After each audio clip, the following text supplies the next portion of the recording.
Sebelum kita melakukan cuci tangan, lepaskan perhiasan di pergelangan tangan dan jari-jari tangan. Selanjutnya, gulunglah lengan baju sampai sebatas siku. Lalu, kita nyalakan aliran air dengan volume kecil dan basahi tangan. Selanjutnya, tuangkan kira-kira 3 ml sabun cair. Yang pertama, gosokkanlah kedua telapak tangan.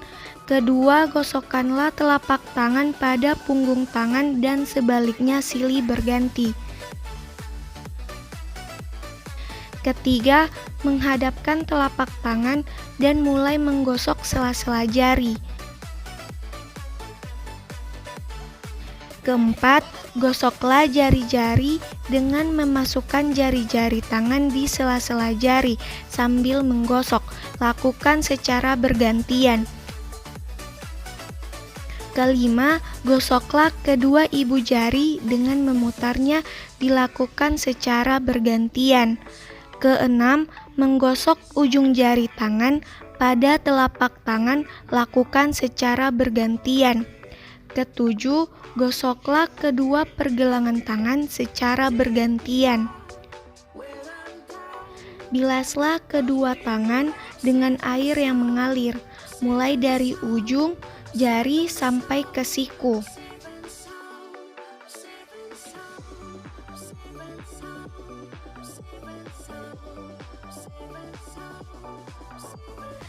Lalu, tutuplah keran air dengan menggunakan tisu atau lap bersih.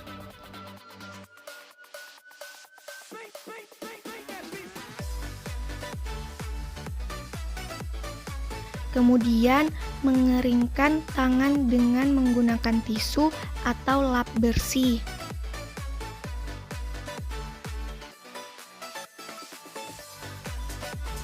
Alhamdulillah. Baiklah, di sini saya akan melakukan penilaian dan perawatan luka. Yang pertama, siapkan alat-alat yang akan digunakan. Sebelum melakukan pemeriksaan, saya akan melakukan cuci tangan rutin terlebih dahulu. Setelah saya melakukan cuci tangan, saya akan menggunakan handscoon yang steril.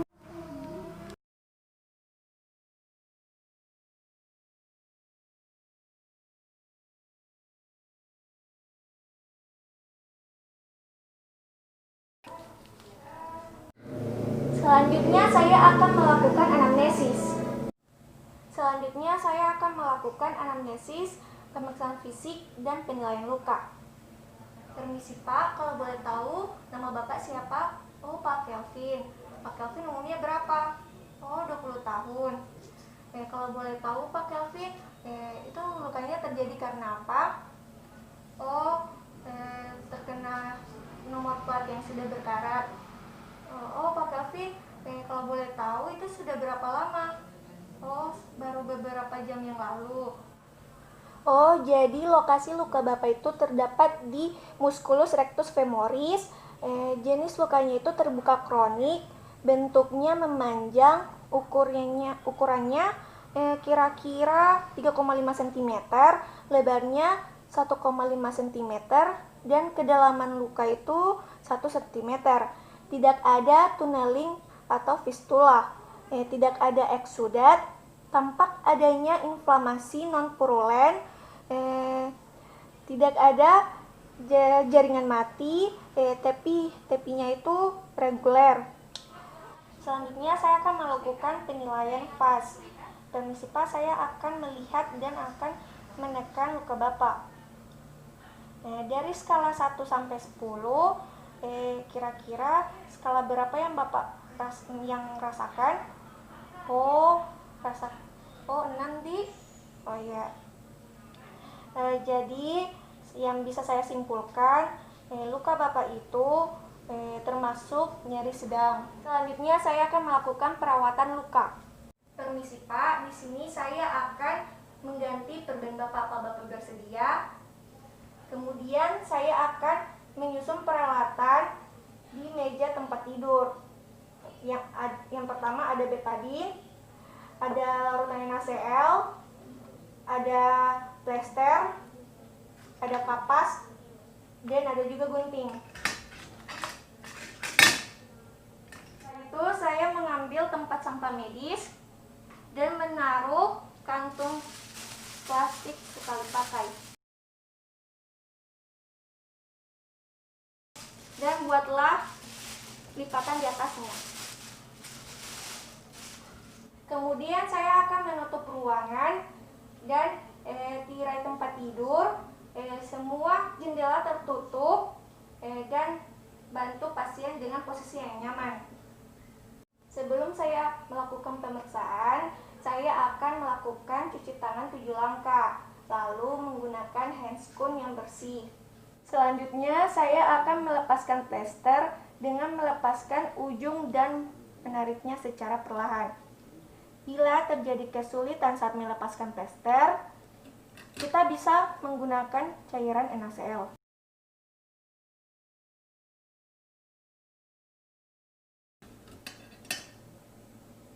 Angkat balutan.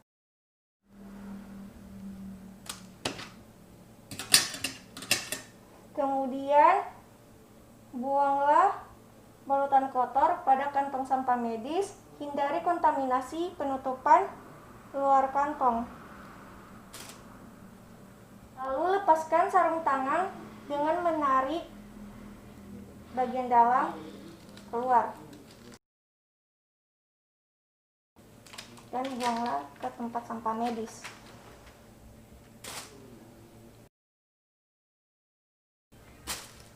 Selanjutnya, saya akan menggunakan handscoon yang steril. Setelah saya menggunakan handscoon yang steril, kemudian saya melihat inspeksi luka dan palpasi luka. Lalu, saya ambil kasa,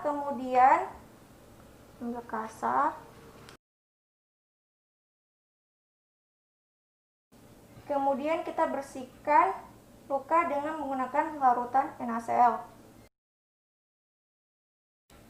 dengan gerakan sirkuler.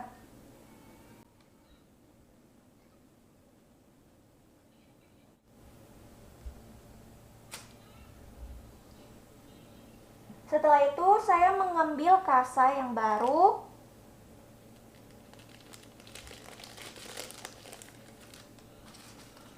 untuk mengeringkan luka dan berikan salep antiseptik bila diperlukan.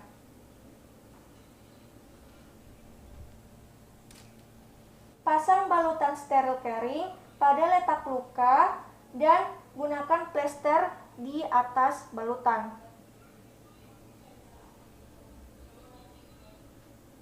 Lalu tempelkan ke luka. Lepaskan handscoon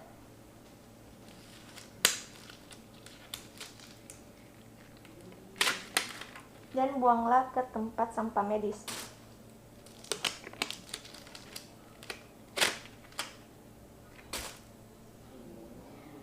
Dan buanglah semua bahan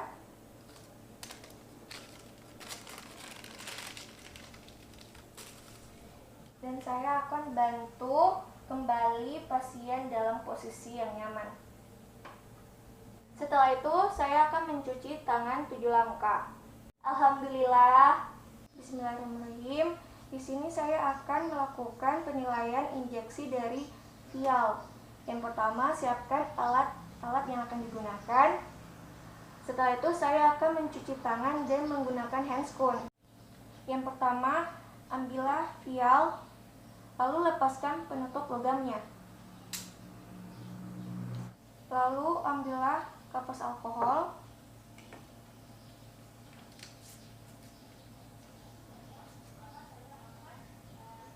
Dan usapkan di permukaan penutup.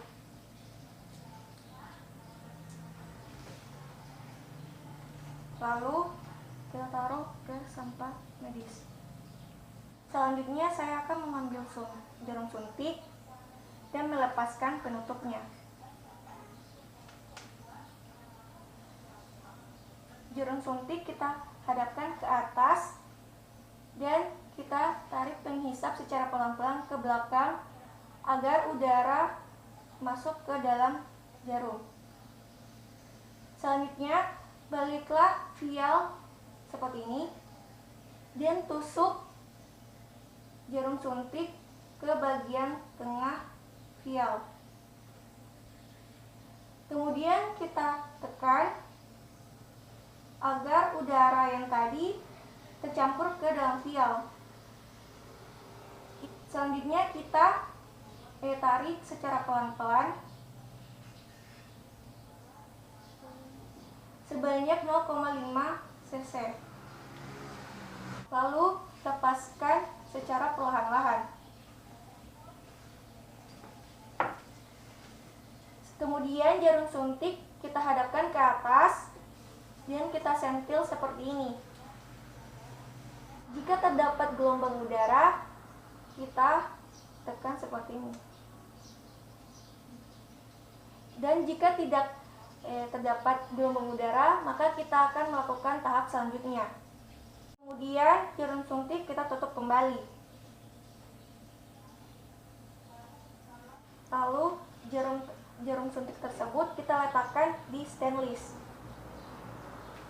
Selanjutnya saya akan mengeluarkan handscoon dan akan mencuci tangan 7 langkah. Alhamdulillah. Permisi ya Pak, jadi di sini saya akan melakukan penyuntikan terhadap gluteus maximus atau daerah bokong Bapak.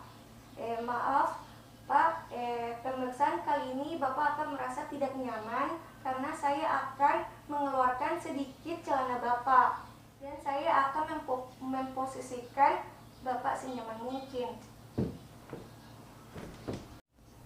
Jadi di sini saya akan mencari titik tengah antara costa, coxa, dan sias. Jadi saya akan menentukan sepertiga dari sias. Saya sudah mendapatkan. Ambillah kapas alkohol.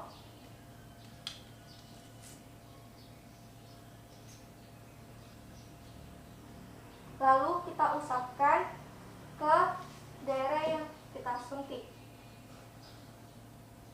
secara sirkuler. Lalu kapas alkohol kita buang ke tempat sampah medis. Selanjutnya saya akan mengambil jarum suntik dan melepaskan penutupnya. Lalu sebelumnya saya akan merenggangkan daerah yang disuntik. Selanjutnya saya akan menyuntikkan dengan sudut 90 derajat.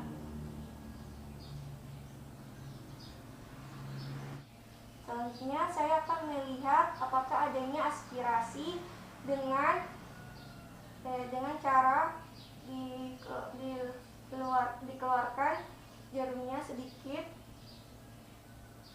Apabila terdapat darah, itu penyuntikan salah, dan apabila tidak terjadi darah, itu penyuntikan benar.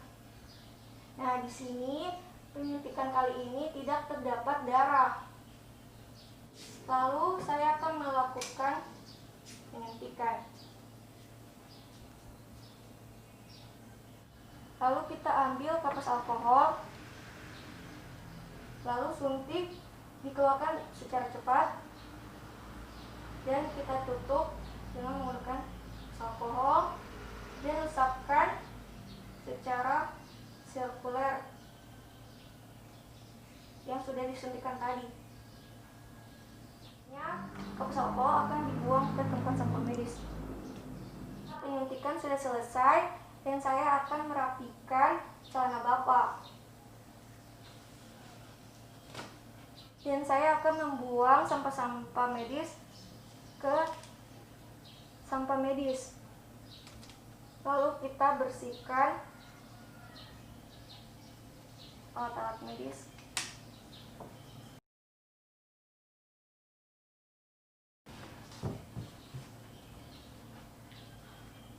Selanjutnya, saya akan mengeluarkan handscoon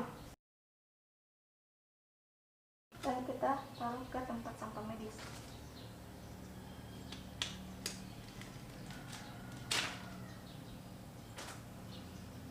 Lalu kita mencuci tangan. Alhamdulillah,